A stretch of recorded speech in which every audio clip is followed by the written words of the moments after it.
looking this week, trying to give you a tip about all this. Well, we're going to give you some tips on cybersecurity, that's for sure.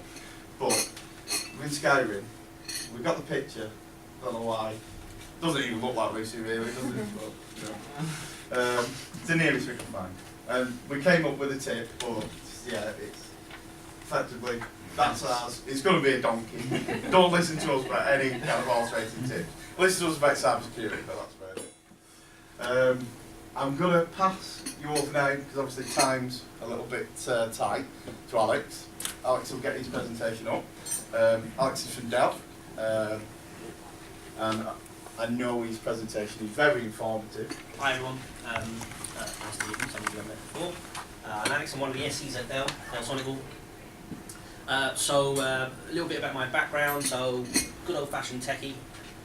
Spent my days installing stuff, breaking stuff, you know, and then never going back. And now I talk about it a bit. So I wanted to, is that right? There we go. I wanted to split the presentation into two parts. A little bit about threat report. The Dell threat report specifically, something you can download and have a look at. Highly recommend it. You know, stuff that I'm pretty sure you would guess would be the case, but you know, always good to look at the details. And then I want to talk about what I've called observation and remediation, about the common mistakes that I see that people do on their networks. Things that people take for granted from their own security. I used to see it a lot as an engineer, but most of my bread and butter was based on finding these things and fixing them and pointing them out. But even now that here I'm with Sonical doing, you know, more sales capacity, let's say, I still see these things. So every time I have these conversations with end user or people who install these things, I'm seeing the same mistakes that people were making 10 years ago. So let's talk about the threat report first. So if you haven't already got it, you can get it from the Sonical site, Dell site. Just do a search for threat report and you know, you'll get it. I've only taken a few slides off there, just a few numbers that, you know, look a bit garish and don't really mean anything, but they may make a point. So how do we collect all this information? Well, the Global Response Intelligence Defense, that's the grid network. It's a million sensors out there gathering all this information, and it's in partnership with, it's got a laser on it. Sorry. Lots of information coming in, and it's collated, and you know, that's how we output all the stuff that comes to the report. 2.17 billion intrusions blocked daily by Dell firewalls. It's a number that, you know, just doesn't really mean anything, but gives you an idea. 2 times increase since 2013. So this is all for 2015, by the way. So you know, the threat report comes at the beginning of every year, and it's based on the year before. Malware attacks, 8.19 billion. Lots of busy children in their rooms doing hacking and whatnot. Well, we say that, it's not always the case, but it's definitely a part of it. 73% growth in unique malware attacks.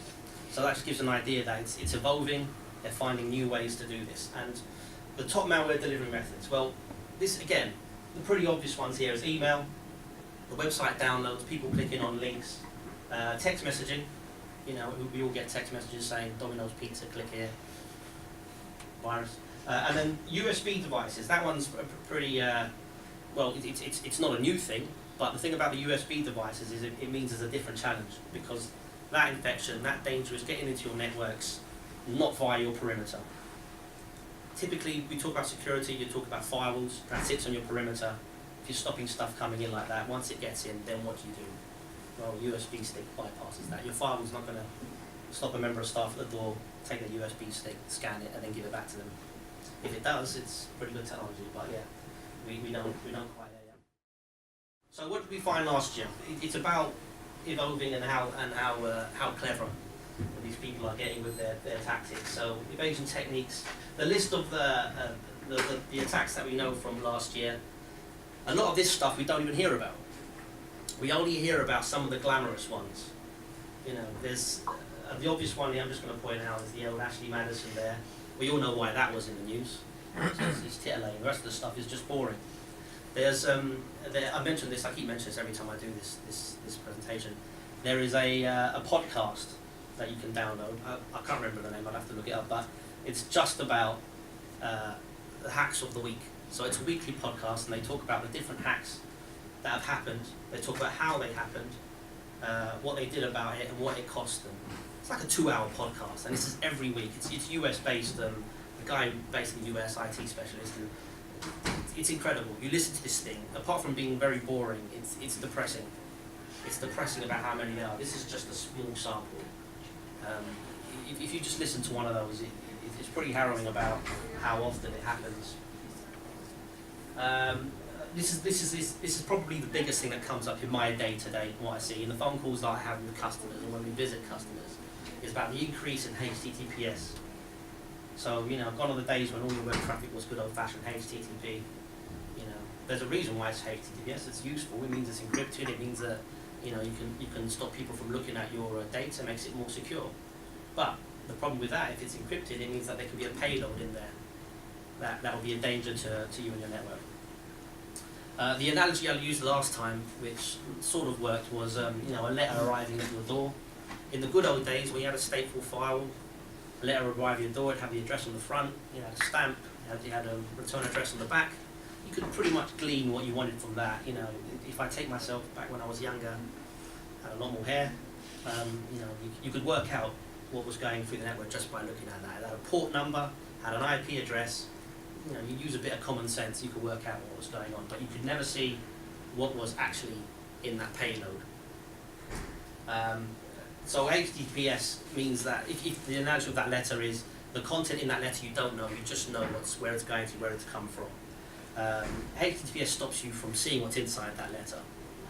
There are ways around it now, especially with the Dell technology. You can use DPI SSL, which allows you to essentially steam open that letter and look inside, make sure there's no hate messages or any trolling, and then reseal it and then forward it on to where it needs to go. But this is the challenge, and the HTTPS is increasing, so you need to have the ability to look in that traffic. Just to sort of emphasise the point, some examples of what uses SSL and HTTPS. So what else have we seen? So this will probably be a big thing. In fact, coincidentally, over the last couple of weeks, this is something that's come up quite a bit. This is viruses getting onto your handset. I don't know about you, but show of hands, who will click on a website and look at a website on their mobile, and they'll feel a bit more comfortable about doing that than they would on their laptop? Anyone? Don't be shy, I'm not going to tell you off or anything. I would. No, I wouldn't. Maybe. But the whole point is that, the safety of your handset or your mobile is not guaranteed. Why are the people who are attacking your Windows, your laptop or whatever, why are they going to stop and not look at your iPhone or your iPad or your Kindle, whatever? There's no reason. Surely that makes sense. It will happen. So Android had I forgot what it's called now, Hummingbird. I can't remember the name. So the last couple of weeks they found out that a lot of Android had essentially malware installed, where it was compromising information of the Android phones. This is just only going to increase. So predictions for 2016. What can we expect? More HTTPS. We've already said that. You're gonna have more HTTPS coming into your network. You need to analyze what that is, or you have to do your best to analyze what it is. That in itself is a challenge. We'll talk about that in a second. Flash use will drop. That's the only good use we have, really. It's just because it's less popular, I think. That used to be quite a vulnerable way of getting the infection into your network. And stuff like Android Pay and the near-field communication. Anyone using their phone to pay for stuff? Yeah, all the time. You don't believe in it? No, Android, no. They don't do Android, no? I don't have an Apple. I have one, and the prospect of someone rushing up near me and nicking 30 quid, if it gives me some sort of close contact with someone, I'm alright with that.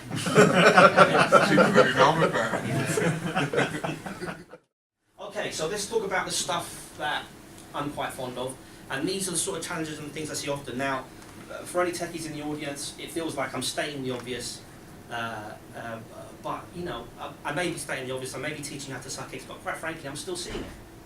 The majority of the phone calls, Paul will tell you, we'll go to meetings together, we'll talk to the customer, and I'll ask some very simple questions. Are you doing this? And yeah, we are, but nothing's happened, so let's not worry about it. I'm genuinely shocked how often that's the case. So the first thing I've got is stateful firewall versus next gen. Does anyone know what I mean by that? Okay, so like I mentioned with the envelope example earlier, stateful is where you just, you look at the destination, the header, the IP address, find out where it's going, but you can't see what's in there. Next-gen allows you to look at the content of that letter. So, the technology exists, use it. The amount of phone calls I have, conversations with customers who are still using a stateful file, and, there's nothing wrong with it. It served the purpose. It's still, you can still buy them. But the people who are still using it, I don't think it's an acceptable means of protecting your network anymore. Blocking traffic based on port numbers and IP addresses is not enough. It really isn't.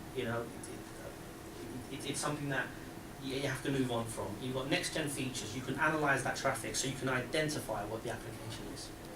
To actually look inside that traffic and see if there's any viruses in that payload and scan it.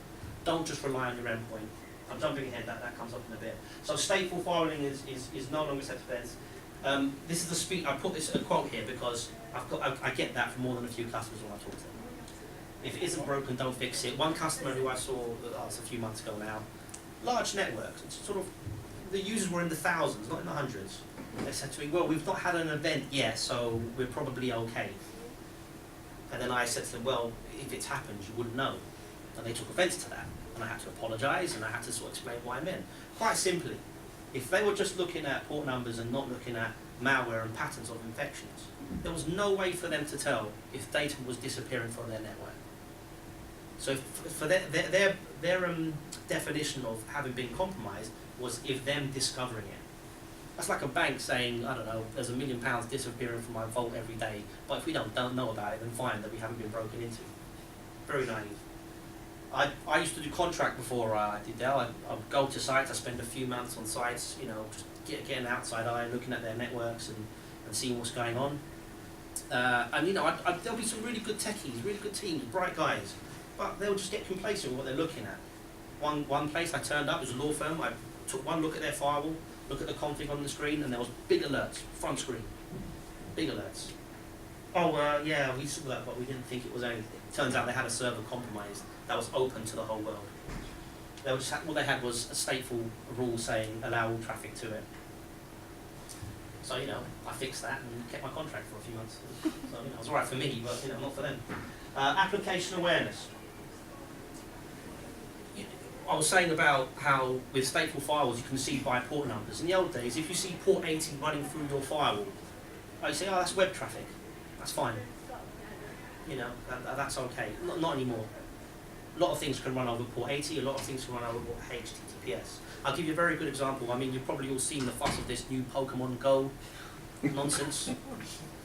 I mean, that's literally a couple of days has come out. I've tried it. I'm probably of that generation that knew about that stuff, just to see what it's like. But the Sonic Pool, who I'm here representing, funny enough, they have a definition for that now on the firewalls based on that grid network. But if you look at the definitions on the firewall, so if you enable application awareness on a Sonic Pool firewall, and you have your mobile and you start looking for Pokemon or Pikachu or whatever it's called, the Sonic will identify it and it will tell you you're playing Pokemon Go. Why is that relevant? Well, you can manage your network based on that. It might not necessarily be a virus, but it could certainly use up your bandwidth. It's very easy to get definitions for this. Why would you not want to see that on your network? And that's the problem. A lot of people are having that, don't have that capacity, that ability enabled on their firewall.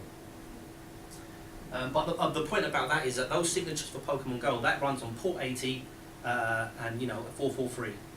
So they're just using regular ports. So that is not a valid means of analysing the traffic that's coming in and out of the networks. Yes, it is. Incorrect sizing, but maybe it doesn't sound like a security issue, but I think that this is one of the root causes of people not protecting their network correctly. Do you have the right hardware? So a lot of the questions are when people want the firewall specifically for their networks, they say, oh, I have a 20 meg line coming into my network. Oh, that's great. So I just get a firewall that can cope with 20 meg and we're all happy, we can all move on. That's not the case. Yeah? 20 meg doesn't necessarily mean that that's all you're going to get coming through your network. What a lot of people don't think about is that you've got 20 meg coming into your network and the potential for 20 meg to go out. So you need to add the sum total of the traffic on your network. Then you need to consider the internal zones. Do you have a DMZ? Do you have a LAN? Do you have a VLAN for your accounts department, for example? Are they going through the firewall? Because if it is, this is all bandwidth. Now, if you add all of that traffic into one big number, and your firewall can't cope with it when you enable your security features, the user experience is going to be that this is slow, it's not good enough. And the only person that's going to get blamed is the guy who put the firewall, who put that technology in. Yeah, if a good network engineer, I think, is someone that you never see and you never hear from, because that means they've done their job. Like the highway agency, you never see them, but you drive up and down those motorways all day long. It's the same sort of thing. If you don't have the right size firewall, you'll end up disabling those security features, and you won't cope with that traffic. You may as well have not have that firewall. You may as well have installed a 2 meter by 2 meter cat flap in your door. Those measurements aren't great, but I think you see what I'm getting at. Anyone can get through it. And that's because the initial decision wasn't a good one. Which features do you require? So the sort of security features that you have on the firewall, it's extensive. We have stuff like antivirus scanning, URL filtering, so you can block pages based on reputation, IPS protection. Do you need all of them? Do you want all of them? The more of them you add, it's going to make the firewall work harder. So don't get a firewall and assume that you're going to have only a couple of these features. Think about the future. Plan for a busy day. It's all well and good if that firewall's happy and doing all the work, all through the day. But 9 AM when everyone hits send and receive, which is the time where most of your users are going to be at their grumpiest, you've got to be able to cope with that. Or you're going to disable the features so they're not grumpy, and oh look, you've compromised your security again. This is what happens. Consider future expansion. So, you can spend all this effort saying, right, I've got this file, it's going to cover all the traffic. Oh, by the way, we're going to add a new network a few months down the line. We'll worry about that now. No, you have to worry about that at the start. Have to be able to cope with that extra traffic. Sometimes people say, this is more powerful than I actually need. Do I really need this powerful technology dealing with this traffic? Well, if you're going to use it in the future, you're only going to increase the amount of traffic you use. We know that. Who knows what application you'll be using a year from now? You might start using Pokemon, you know how much bandwidth that uses. I don't know why I'm using that as an example. I'm not just sitting at home all day playing iPhone games. So, yeah. Anyway, the any, everything rule, does that mean anything to anyone? That's a sort of techie thing, mostly. Is that? No. So that's when people put firewall rules where they allow all traffic in and out any destination. So when you buy a firewall, any firewall, the first thing you notice is that anything from the inside can go anywhere to the outside. That's the default. And so people put firewalls. I used to do this. I used to be an engineer. I used to get sent to site and install firewalls, whatever the make. And you put the firewall in, you'd be there for a day. You allow everyone to connect out to the internet, and then you'd walk away, and then that'll be it. That is not a complete job. The any, everything is the default rule. If you leave it there from the off, that means anything can go through that firewall.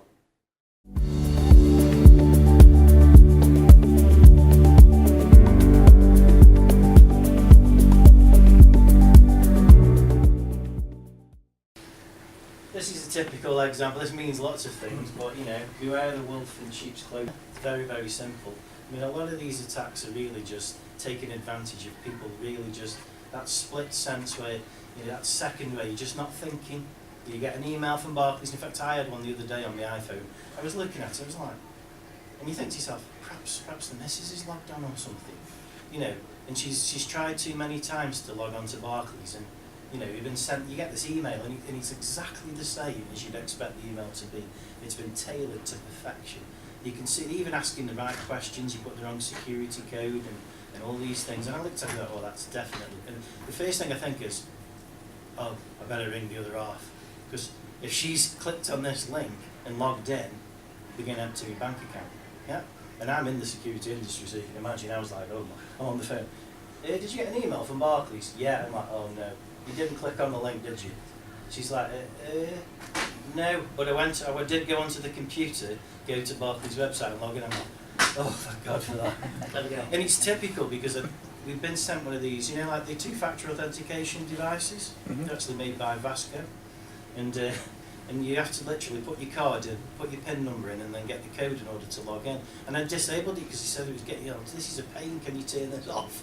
And I thought, yeah, all right, I'll turn it off, but make sure, don't follow any links in emails. So I was like relieved. I was like, oh, thank God for that. Because literally these guys will just get into your bank account and they'll just empty it. You go back to Barclays, with credit cards and stuff like that, they tend to, they go, okay, fair enough, you were scammed, we'll pay you back. With bank accounts, it's totally different. It's your problem. They literally won't get you the money back. Or they'll say, we'll try and retrieve the money, but they'll never get the money back. It'll be long gone by. So, all I'm going to say to you, basically, with emails, if you get an email with a link in it, just delete it. Because it's very, very rare that companies like that will send emails out. Now, MBNA, as it happens, famous with MBNA credit card, do send out legitimate emails a lot. And a lot of people are emailing them saying, look guys, this is opening up the door to be scammed into. Because somebody can copy those emails, make it look really, exactly the same. The days where they used to look fuzzy and the font was all wrong and there was spelling mistakes, those days are gone. These emails that you'll receive will look exactly the same. You click on the link, it's going to, it says it's from Barclays as well, because they've spoofed the email address anyway. So you click on the link, you see it redirected, it goes to some strange URL, and you're like, and most people just wouldn't even notice, because they make them that long that you only see the first piece. And what they do now is it'll be a URL /Barclays/something/something. And they've tailored it so the link it goes to, you look at the top of the URL and it says Barclays. If it says Barclays, it must be that. And all they've done is they've put a path and call that subdirectory Barclays where that page exists. Yeah? So when I saw this come in the other day, I was like, whoa, because usually, we put it through email security boxes and generally picks these things up. Yeah? Obviously, nothing's 100% perfect.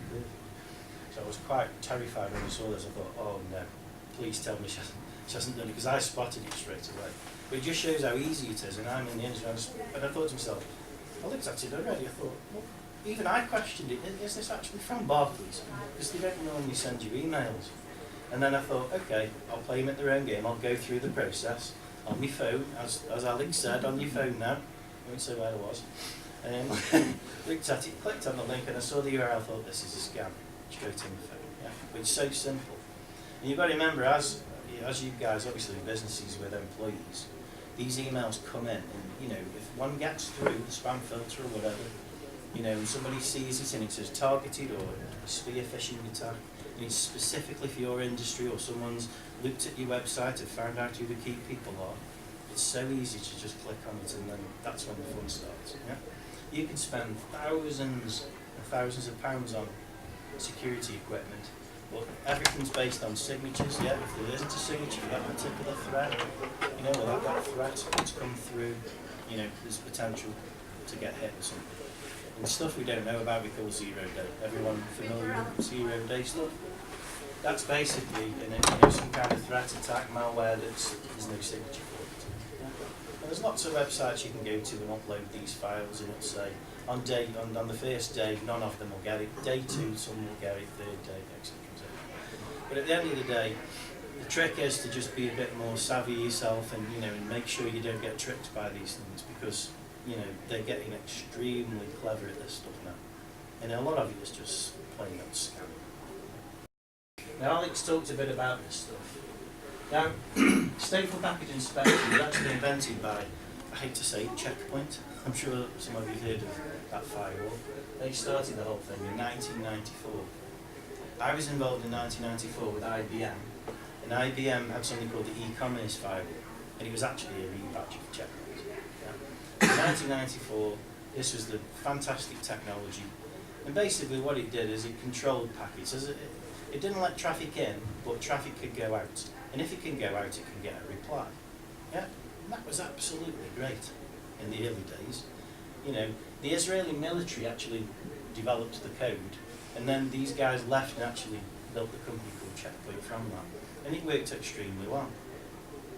As things got more sophisticated, though, people goes onto websites. These are the days of Mozilla, and the old-fashioned browsers. You go out browsing, and everyone think, this is great. I've got a firewall. I go out to get a reply. Everything's fine. But the reality is, once something got onto the machine, or there was some code on that machine that was, doing something suspicious or malicious, obviously devices, are tricked into making calls out. The calls go out, and it can receive a reply. So stateful packet inspection, at a point was really, really good, right up until the point where the devices get compromised.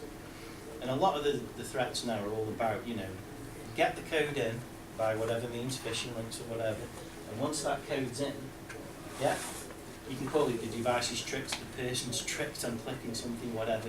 Once that code's on the machine or the mobile device, it goes straight out, goes to another website, pulls some additional code down, they then got control of your whole network in some cases, or your whole phone.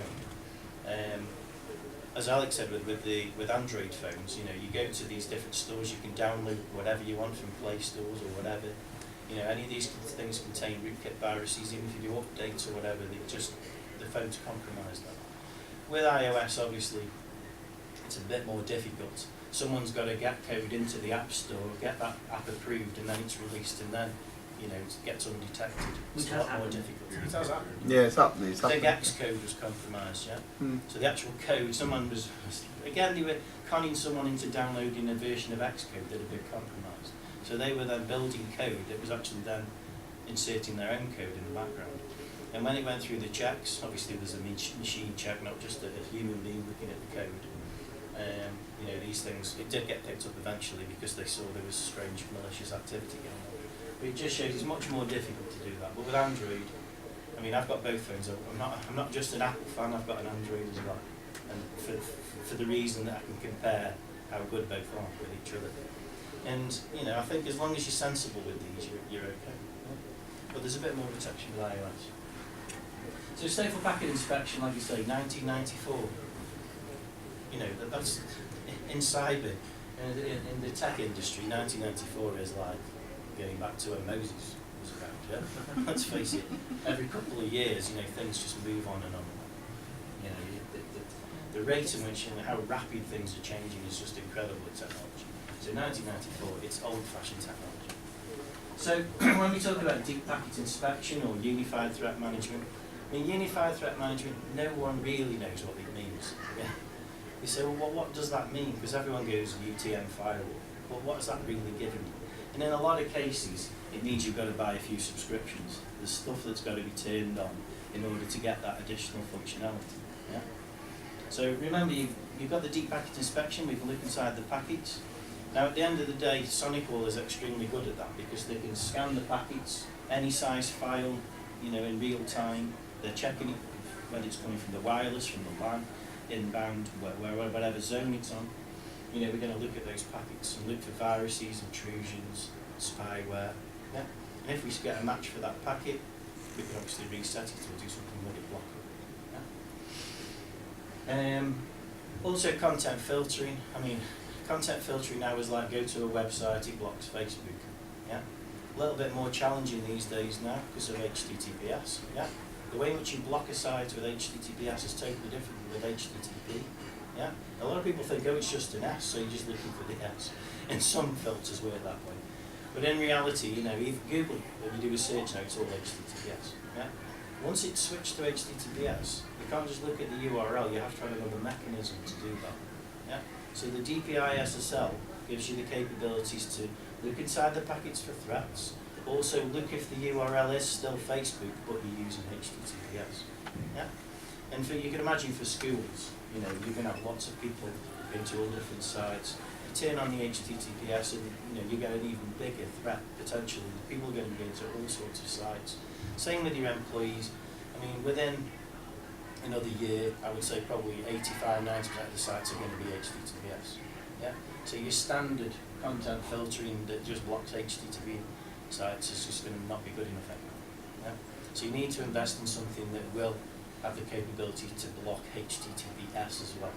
And then we've got TLS, so you get email that's transferred securely as well. That needs to be scanned as well, or else you can't look if it contains embedded links and things like the these type of threats. So, you know, make sure you get something that, you know, is going to last for the next, let's say, 3 to 5 years. I mean, like I say, in this industry, you know, people change their cars before they change the firewalls, unfortunately, and, you know, and that's protecting your whole business. You know, people need to be investing, you know, in the security these days. You know, you upgrade your car 2 or 3 years. That firewall, you know, is probably desperate to be changed as well. The speed of the internet will change. the amount of people using the internet, you know, everything will be online or in the cloud. You know, you're going to have to consider upgrading if you haven't already. And this just shows the kind of thing, I mean, anyone who's on board the Titanic know about this. Like I say, you can see what's above. So staple packet inspection's a bit like, I can see what's on the surface, but what about all this that's beneath? And that's what deep packet inspection will do. So, on networks, you've got lots and lots of traffic, yeah? And now you've got traffic coming from phones, you've got apps, as you say, Pokemon, whatever it was out there, so. Keep going on about that. There's apps, there's you get your traditional traffic, yeah? Which most people can take control of. But there's just lots and lots of this stuff coming through. You know, you've got to have a device that can make sense of all this stuff, you know?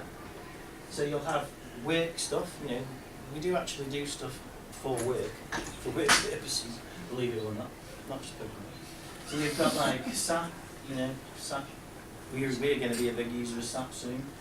You've got stuff like Salesforce.com and all these kinds of things. You know, you've got to be able to take your good stuff, let that through, give it bandwidth priority, yeah? So people can work, because that's what you're employing them for. But then there's also going to be traffic in there. It could be malicious as well.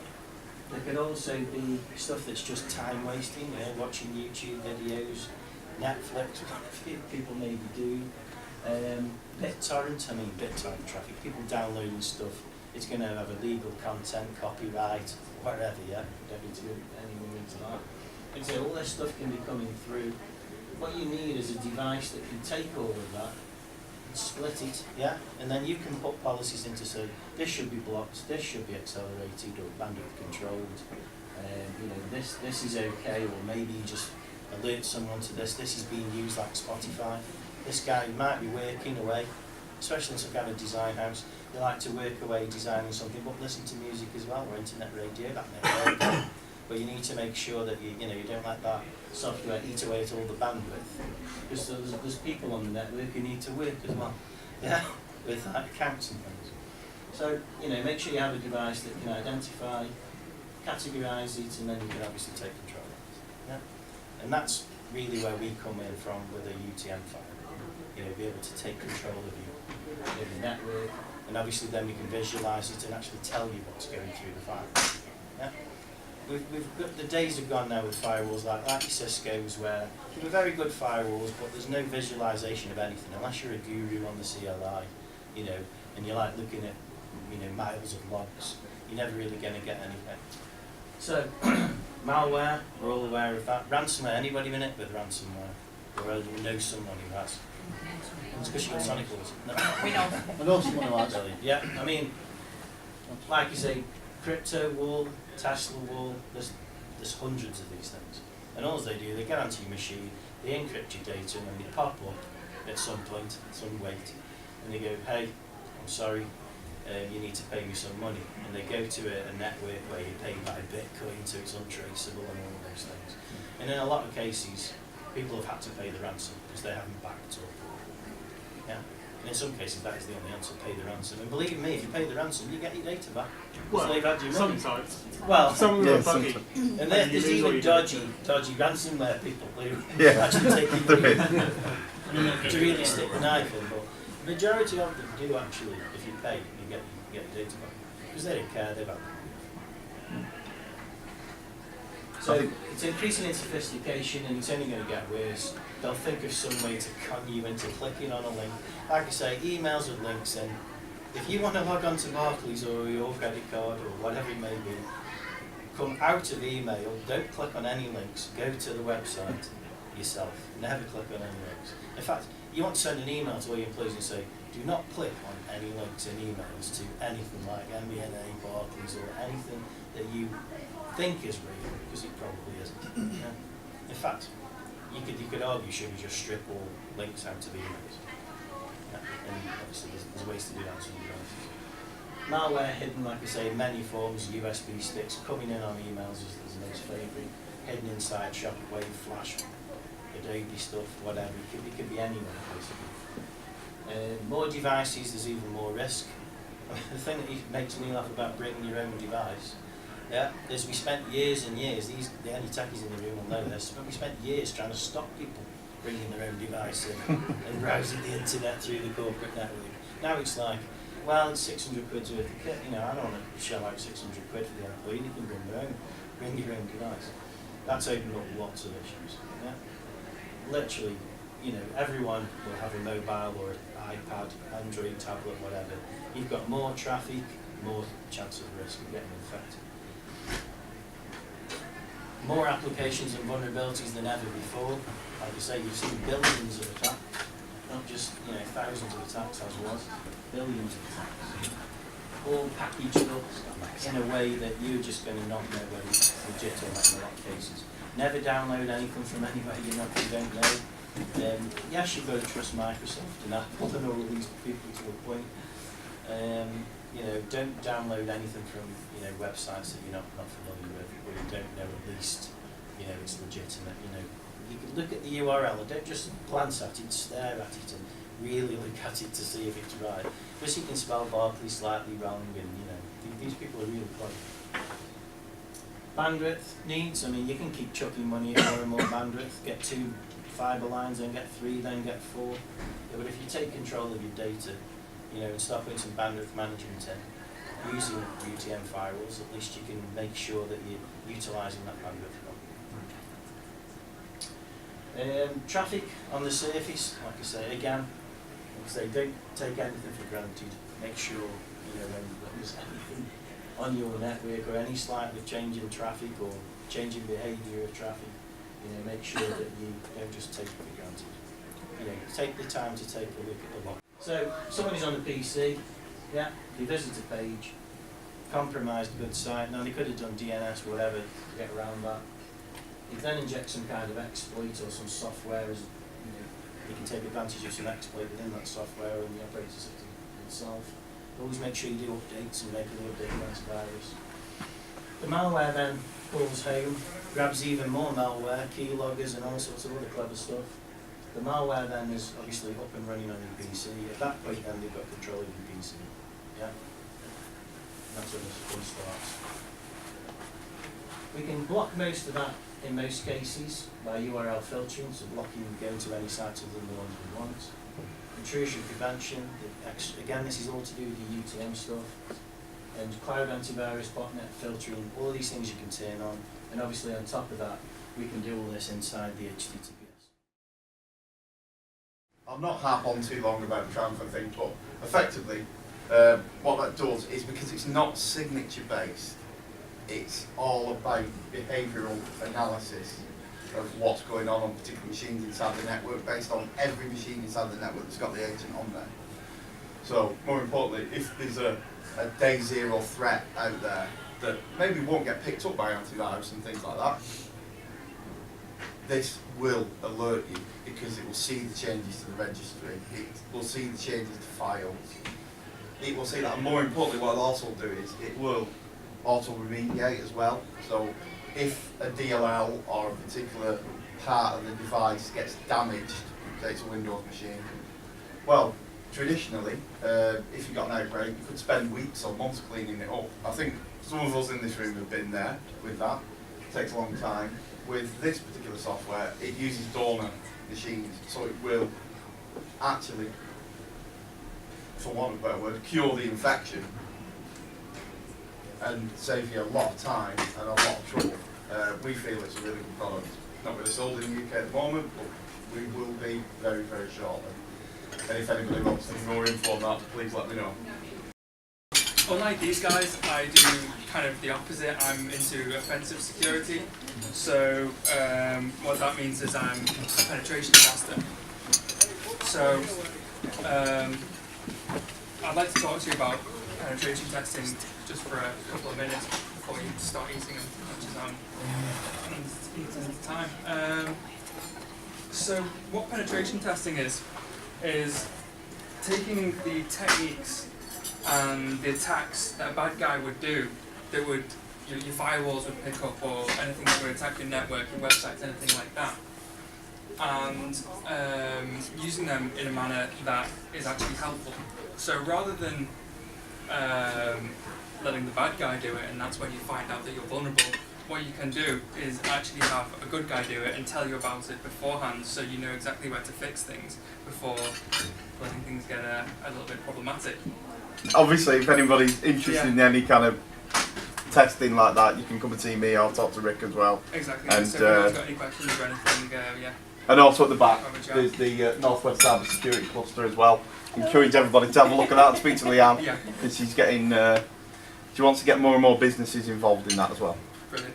Yep. Cool. Thank you very much. There you go.